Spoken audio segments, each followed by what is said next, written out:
चंद दिन पहले हाजी अशरफ अली मुनियार साहब को ट्रेन में जा रहे थे, उनको पूछा गया कि तुम्हारे पास डब्बे में क्या है? तुमने कहा भैंस का गोश्त। एक 70-75 साल के बूढ़े को ट्रेन में मारा और पीटा गया और उसके बाद उनको कहा गया कि आप कंप्लेन नहीं करना वरना तुम्हारी जान ले ली जाएगी।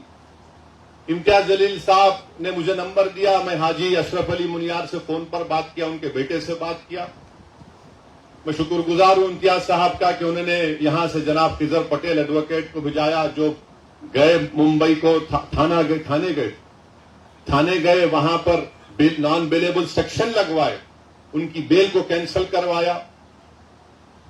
फिर आप देखते हैं कि एक हरियाणा में एक वाकया हुआ, बच्चे जो है गाड़ी में जा रहे, नौजवान बच्चे कभी खाना खा के जा रहे हैं, गांव रक्षक, जिनको गांव रक्षक कहना तौहीन होगी, राक्षस कहना पड़ेगा, उन्होंने क्या किया, उन बच्चों को बोला रोको गाड़ी। तो उस गाड़ी में बैठे हुए बच्चों ने समझा कि वे हमारे कोई दोस्त हैं जिससे हमने चंद दिन पहले लड़ाई लड़ी, कहीं वो हमको रोक कर ना मारेंगे। गाड़ी भगाया उन्होंने। 30 किलोमीटर तक इन गांव राक्षसों ने उस गाड़ी का ताक़ुब किया और फायरिंग की, और फायरिंग करने में एक बच्चा की जान चली गई। और वो बच्चे की जब जान चली गई तो पुलिस उसके घर को आकर, हरियाणा की पुलिस कहती है कि देखो ये जो लोग मारे ना, ये गांव रक्षक हैं, अच्छे लोग हैं, इनसे गलती हो गई।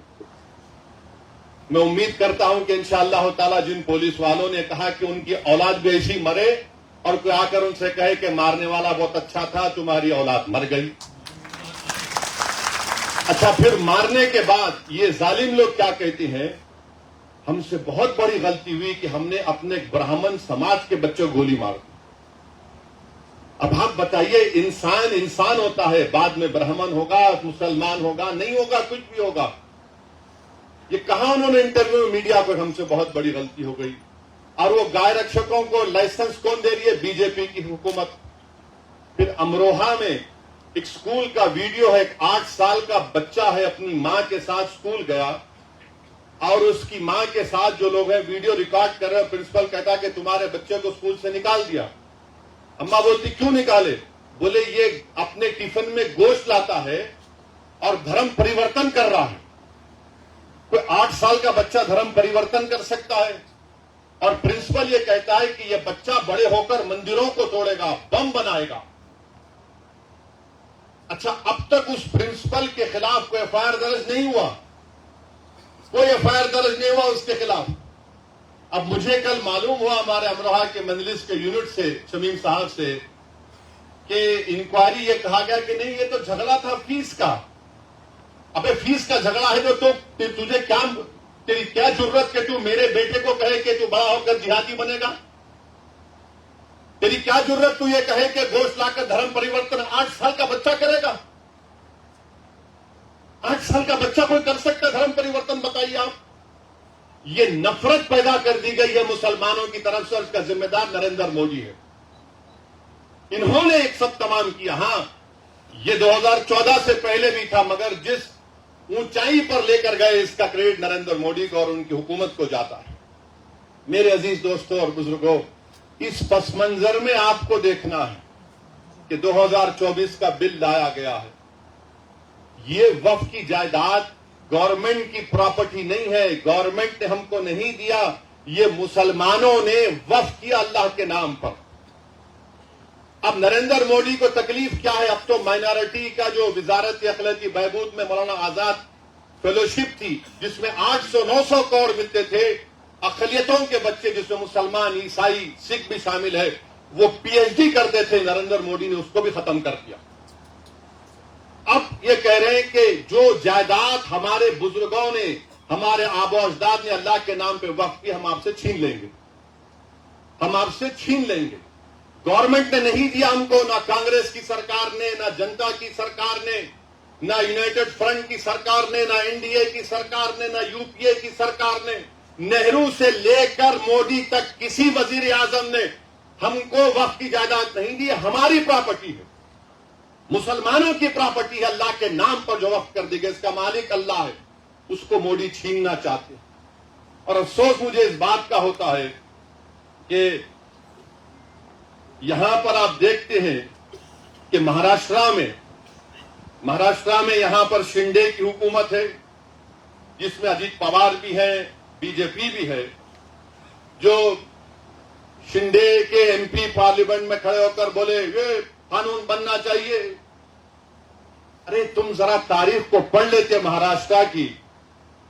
छत्रपति शिवाजी ने अपने जमाने में हजरत पीर बाबा याकूब सरवरी को रत्नागिरी में 652 एकड़ जमीन छत्रपति शिवाजी ने दी थी।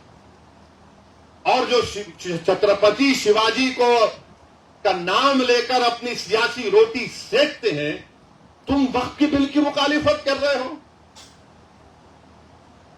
652 एकड़ छत्रपति शिवाजी हजरत पीर बाबा याकूब सरवरी को रत्नागिरी में दी।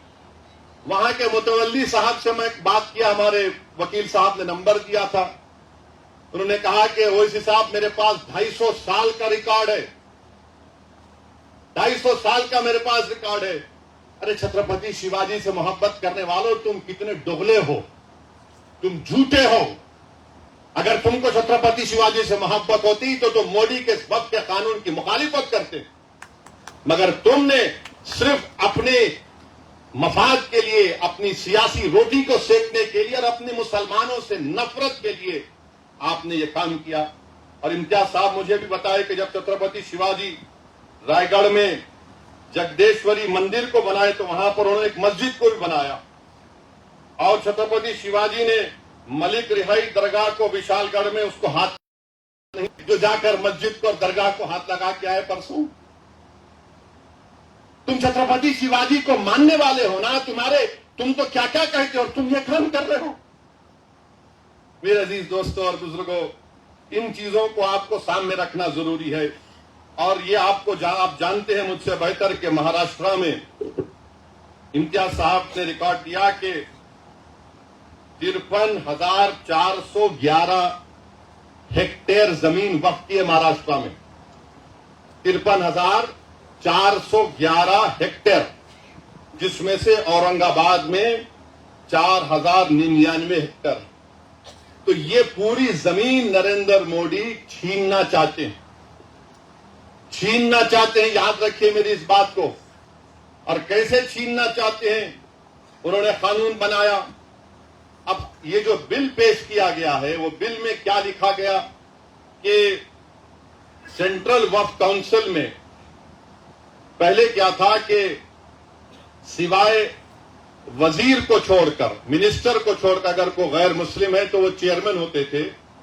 उसमें बनते थे 3 मुस्लिम ऑर्गेनाइजेशन से, 4 जो बड़े मशहूर है मुल्क के member, 3 member of parliament, 1 Waqf board का मेंबर, 2 रिटायर्ड जज सुप्रीम कोर्ट का, हाई कोर्ट का, 1 वकील जो पूरा मशहूर हो, और 1 मुतवल्ली से, और 3 आलिम दीन होना चाहिए।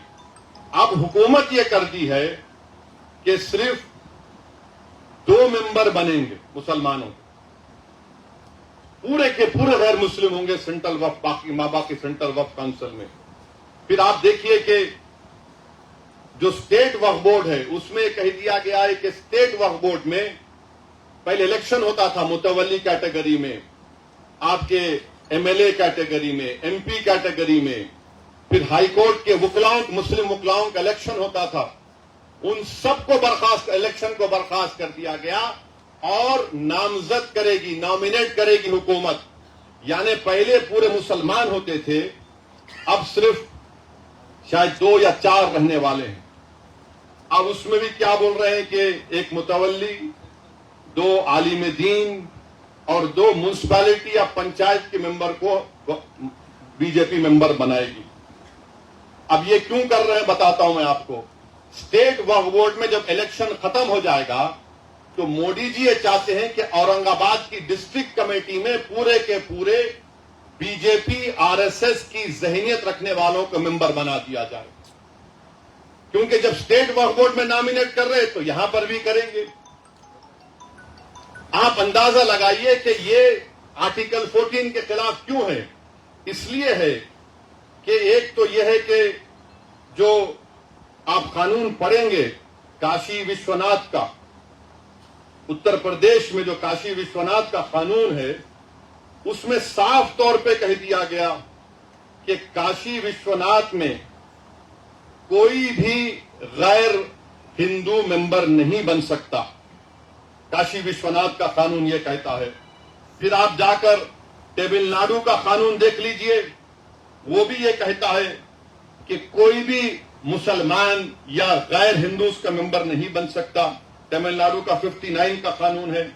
फिर आप आंध्र प्रदेश का सेक्शन 3(2), उसमें कहा गया commissioner, additional commissioner, joint commissioner, बल्कि कोई काम करने वाला भी गैर हिंदू नहीं हो सकता। कर्नाटका का 97 का कानून यह कहता है कि कोई गैर हिंदू मेंबर नहीं बन सकता। ओडिशा का कानून सेक्शन 5 कहता है कि हिंदू ही बनेगा। अच्छा, इन तमाम उत्तर प्रदेश, ओडिशा, कर्नाटका, तमिलनाडु, तेलंगाना, आंध्रा, ओडिशा ये कहता है कि अगर वो हिंदू मजहब को छोड़ता है तो मेंबर नहीं रह सकता हो। अब यहां पर हमारे वक्फ बोर्ड में आप आकर कह रहे हैं कि गैर मुस्लिम भी सेंट्रल वक्फ बोर्ड में बन सकता है। फिर एक झारखंड में एक बहुत बड़ी मंदिर है, वो पूरे मुल्क में 12 ज्योतिर्लिंग में उसका शुमार होता है। कि बीजेपी के लोग बड़ी बड़ी बातें करते हैं, इनको हम अपनी दलील से इनको हम झूठा साबित करते हैं। और वो क्या कानून है आपको बताना चाह रहा हूं कि वो कानून है बाबा बैद्यनाथ धाम। ये उसका 2015 का कानून है। सेक्शन 3 के तहत चीफ मिनिस्टर सब बनते हैं और उसी कानून में यह कहा गया, एक कंटिजेंसी रखी गई, इफ द चेयरमैन और any of the other members mention in section 3(2) और in section 21 be not a Hindu, the state government may nominate any eminent person professing Hindu religion. अरे आप झारखंड के बाबा बैद्यनाथ धाम का कानून यह बनाते और कंटिजेंसी रखते हैं कि अगर कोई उस मंदिर के इलाके का कोई एमपी मुसलमान बन गया तो आप अपने आप को ताकत दे रहे हैं कि वो नहीं हम किसी हिंदू को बना सकते हैं। ये सेक्शन में कहा गया। अच्छा, फिर आपके महाराष्ट्र में पंढरपुर की मंदिर है ना, पंढरपुर की मंदिर में सेक्शन 22 सच कहता है कि डिस्क्वालीफाई वो शख्स होगा जो हिंदू नहीं होगा। पंढरपुर की टेम्पल एक्ट कहता है 73 का सेक्शन 22H, निसार साहब जानते हैं। आप नहीं बना सकते किसी गैर हिंदू को। हमारे ऊपर क्यों कर रहे हैं आप ये? इसलिए कर रहे हैं ताकि पूरी जायदादों को छीन लिया जाए। जो 72,000 हेक्टेयर जमीन महाराष्ट्र में है, जब इनके चमचे आके बैठेंगे तो वो तो बादशाह सलामत जिंदाबाद के नारे ही लगाएंगे ना। और बीजेपी वाले बोलते मोदी है तो मुमकिन है, यकीनन मुमकिन है पूरी जायदाद को हड़प कर लेना। और बार बार आरएसएस वाले बोलते अरे भाई ये बताओ कि ये कुरान में लफ्ज वक्फ कहां पे आया। अरे आरएसएस वालों, दीन हम सीखेंगे उलमाओं के पैरों के पास बैठकर। तुम्हारी गंदी जबानों से हमको दीन सीखने की जरूरत नहीं। अरे अगर आपको पढ़ना है, उलमा इकराम की मौजूदगी में कह रहा हूं कि आप देख लीजिए कि 73 मरतबा कुरान करीम में लफ्ज इन्फाक का इस्तेमाल हुआ। और फिर आप ये भी जानते हैं कि ये जो एक अरबी के आलिम दीन ने मुझे बताया कि लफ्ज वक्फ जो है ये अरबी का एक वर्ड है, वकाफा, उससे आता है। अभी जब पहले बोल रहे नहीं कहा है, बताओ। कुरान करीम में सुअर का भी जिक्र है।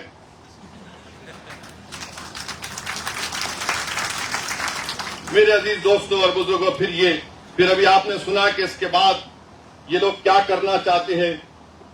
वक्फ बाय यूजर, सबसे पहले यहां पर हमारे बोरी समाज के भी जिम्मेदार हैं, मैं इनको शुक्रगुजार हूं। हमारे शिया लोग भी हैं, अहले सुन्नत के भी हैं, देवबंदी भी हैं, बरेलवी भी हैं, जमात इस्लामी के भी। अगर हमारे पास हम ओरली जबानी तौर पर बोल सकते हैं कि भाई ये मैं जायदाद को वक्फ कर रहा हूं। हम जबानी तौर पर यह बोल सकते कि मैं अपनी जिंदगी में इस शख्स को अपना मुतवल्ली नायब मुतवल्ली बना रहा हूं, और हमारे कानून में section 123 of transfer of property act में उसको कबूल किया जाता है हिबा को।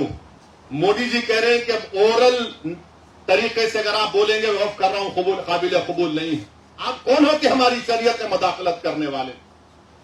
123 ट्रांसफर ऑफ प्रॉपर्टी एक्ट में हमको इजाजत है कि हम अपनी प्रॉपर्टी को दे सकें, और फिर ये कहते हैं कि वक्फ और औलाद आप नहीं कर सकते अगर आप किसी एक लड़कियों के हक को मार रहे हैं, जिसके चाहे हिंदू हो या मुसलमान हो। कानून यह भी कहता है कि एक हिंदू हमारा भाई अपने विल के जरिए अगर उसको 2 औलाद है तो एक औलाद को पूरी दौलत दे सकता है। मुसलमान 1/3 से बढ़ के नहीं दे सकता है ना। अगर उसको 2 बच्चे हैं तो एक को 1/3 दे सकता, पूरी नहीं दे सकता। इन वहां के हमारे को सिखा रहे इंसाफ कि मुस्लिम खवातीन के बच्चों का हक नहीं मारना, गिफ्ट दे सकते, विल पावर आपके पास है। अच्छा, फिर आप ये भी देख लिया, अगर कोई हमारे हिंदू भाई बहन में अगर मर्द और शौहर है, दोनों काम करने वाले हैं, अगर शौहर मर गया तो शौहर के मरने के बाद उसकी जायदाद बीवी को नहीं मिलती, उसके मां बाप को मिलती। अगर वो उसकी बीवी मर गई तो बीवी की जायदाद उसके शौहर के मां बाप को मिलती। अब उसमें बात करो मोदी जी। आप हमसे कह रहे हैं हमारे पास अगर कोई ऐसा मरते हैं तो हमारे पास तरीका है किसको कितना मिलता है। ये कर रहे हैं। मतलब क्या है कि हमारी शरीयत को हमसे छीन लिया जाए। फिर उसके बाद उसमें यह भी बात कही दी गई कि वक्फ बाय यूजर, आंध्र प्रदेश में वक्फ बाय यूजर के बारे में आपको बताऊंगा कि उत्तर प्रदेश में 90% जायदादें, उत्तर प्रदेश में 90% जायदादें वक्फ बाय यूजर हैं। वक्फ 1 लाख, उत्तर प्रदेश में 1,22,599 वक्फ की जायदादें हैं, जिसमें से 1,12,000 तो खाली वक्फ बाय यूजर है। और वक्फ बाय यूजर का मतलब क्या है कि कोई किसी मस्जिद में उसका कब्जा है, 100 साल से है, और वहां पर नमाज हो रही है, दरगाह है, खानका है, उर्स हो रहा है। अब आप बताइए, ये कह रहे वक्फ बाय यूजर नहीं होगा? यानी मैं जो लॉ ऑफ एविडेंस है, निसार साहब बताएंगे तफसील से बाद में आपको। पोजेशन का मतलब यह नहीं कि मालिक बन जाओ, पोजेशन के लिए इस्तेमाल भी तो है। मस्जिद है, इस्तेमाल कर रहा हूं नमाज के लिए, ईदगाह है, नमाजें हो रही हैं, दरगाह है, खानखाएं हैं। तो मोदी जी को मालूम था कि उत्तर प्रदेश में 1,12,000 मुसलमानों की जायदादों को कैसे हासिल करना है, तो वक्फ बाय यूजर उड़ा दो। तेलंगाना में आप देखिए करीब 33,000 के करीब वक्फ की जायदादें। तेलंगाना में जो 33,929, जिसमें से 90% जायदादों के पास डीडी नहीं है।